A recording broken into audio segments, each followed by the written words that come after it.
ফটোগ্রাফিতে basic course করার পর কি করা উচিত। বেসিক কোর্সে মূলত ফটোগ্রাফির মৌলিক নিয়মগুলো শেখানো হয়।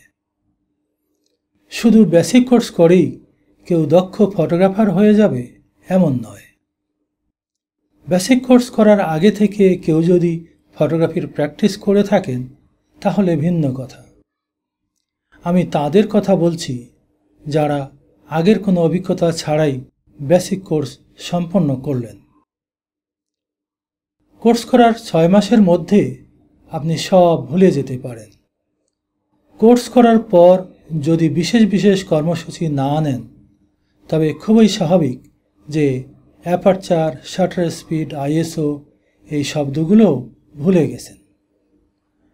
আপনার যদি ফটোগ্রাফি চর্চা করার জন্য কোনো ক্যামেরা না থাকে তাহলে আপনার অবস্থা আরও খারাপ হতে পারে।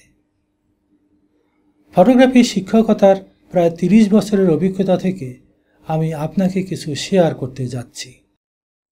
এগুলো অনুসরণ করলে আশা করি শেখা বিষয়গুলো আপনি আজীবন মনে রাখতে পারবেন এবং এ বিষয়ে একের পর এক উন্নতি হতে থাকবে।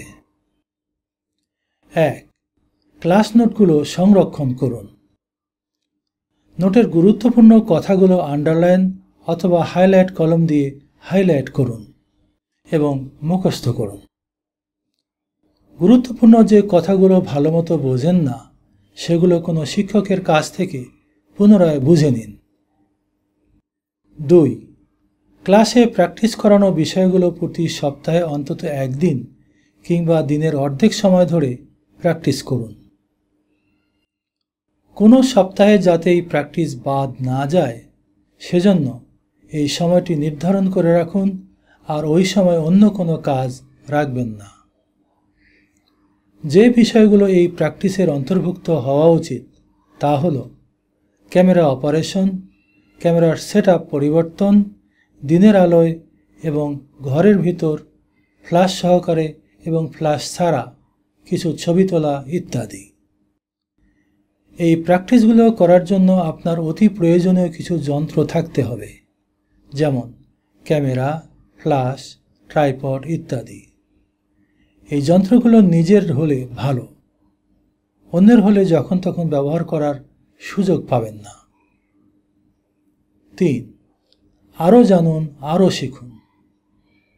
বেসিক কোর্স করার পর যদি কোনো কর্মশালা কিংবা উচ্চতর কোনো ট্রেনিংয়ের সুযোগ পান তবে তাতে অংশগ্রহণ করুন।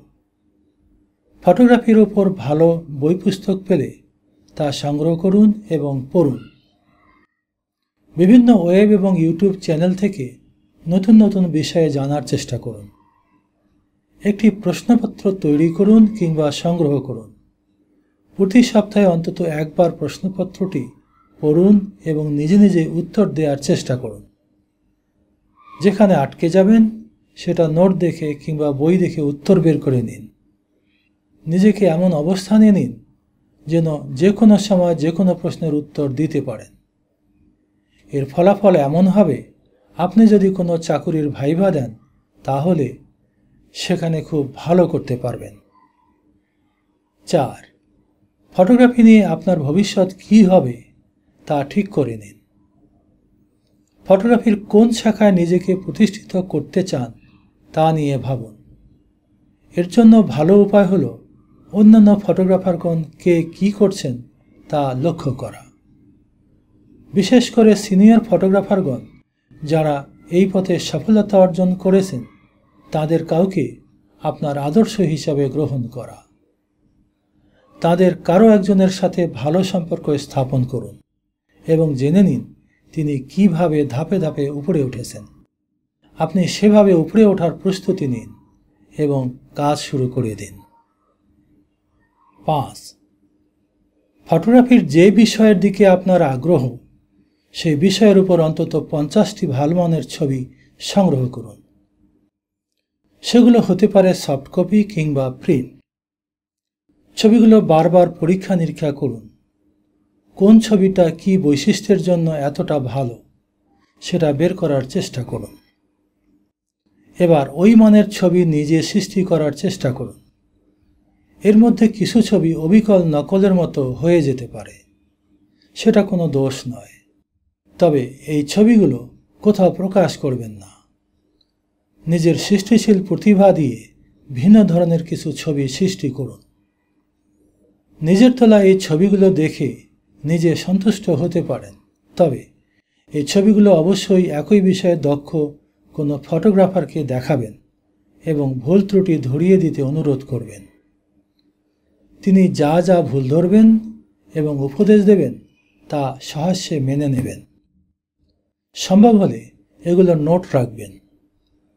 পরবর্তী সময় এগুলো মেনে ছবি তোলার চেষ্টা করবেন। 6.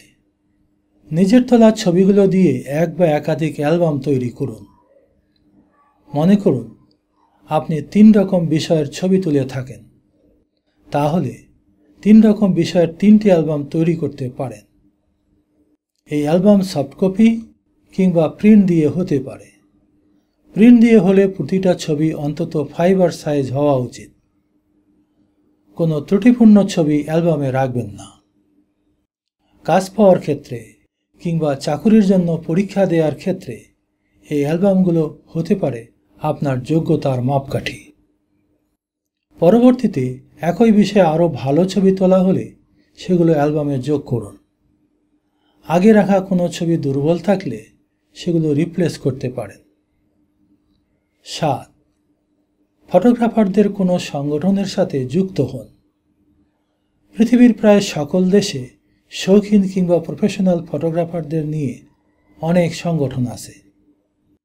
যোগাযোগ রাখা সম্ভব এমন কোনো একটি সংগঠনের সদস্যপদ গ্রহণ করতে পারেন। সংগঠনের সভাসমূহে উপস্থিত হয়ে নিজের পরিচয়ের পরিধি বাড়াতে পারেন। সেখানে সিনিয়র ফটোগ্রাফারদের সাথে অভিজ্ঞতা এবং মত বিনিময় হতে পারে। 8. ফটোগ্রাফির যে শাখায় প্রতিষ্ঠিত হতে যাচ্ছেন তার উপযোগী যন্ত্রপাতি সংগ্রহ করতে হবে। তবে দ্বিধাগ্রস্ত থাকা অবস্থায় যন্ত্রপাতি কিনতে যাবেন না। অনেক অর্থ বিনিয়োগ করে যন্ত্রপাতি কেনার পর যদি সিদ্ধান্ত পরিবর্তন করে বসেন তাহলে সেগুলো বিক্রয় করা বেশ কঠিন। অনেক ক্ষতি মেনে নিয়ে ব্যবহৃত যন্ত্রপাতি বিক্রয় করতে হয়। 9. নিজেকে পরিমাপ করুন। আপনি এখন যেসব বিষয়ের ছবি তোলেন, একই বিষয়ে যারা শ্রেষ্ঠ, আপনার কাজ তাদের সমমান কিনা, কোন দিক থেকে আপনি দুর্বল তা নির্ণয় করতে হবে এবং নিজের যোগ্যতার বিকাশ ঘটাতে হবে। 10. উন্নত রুচিবোধের অধিকারী হন।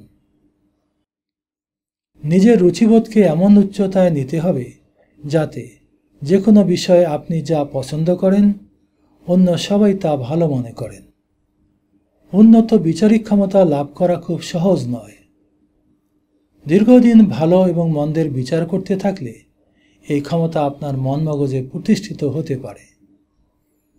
একজন ফটোগ্রাফার হিসেবে যাবতীয় চর্চা অব্যাহত রাখুন। আশা করি আপনি আপনার অভীষ্ট লক্ষ্যে পৌঁছে যাবেন। না বুঝে ফটোগ্রাফি করছেন? বুঝে করলে অনেক দূর এগোতে পারবেন। ফটোগ্রাফির ভেতর বাহির বুঝতে হলে আমার লেখা বইগুলো এবং আমার ওয়েবে আমার লেখা প্রবন্ধগুলো পড়ুন।